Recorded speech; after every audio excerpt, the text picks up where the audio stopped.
அஸ்ஸலாமு அலைக்கும். வாங்க தக்காளி சட்னி எப்படி பண்ணுறதுன்னு பார்ப்போம்.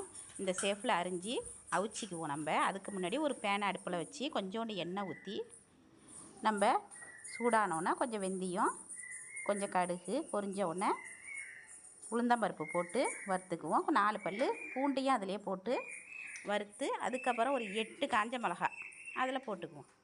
போட்டு வறுத்து எடுப்போம். கொஞ்சம் இது செவரட்டும். செவந்தோடனே இது தனியாக ஒரு ஜாரில் ஒரு பிஞ்சு புளி போட்டு ஒரு ஓட்டி எடுத்து வச்சுக்குவோம்.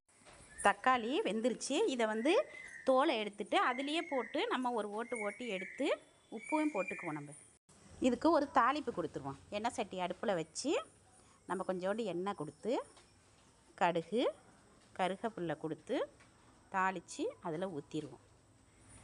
ஊற்றின பிறகு அவ்வளோதான், சட்னி கொதிக்கிட்டோம். இந்த சட்னி சூப்பராக இருக்கும். 2 இட்லிக்கு 4 இட்லி கூட சாப்பிடுவீங்க நீங்கள்.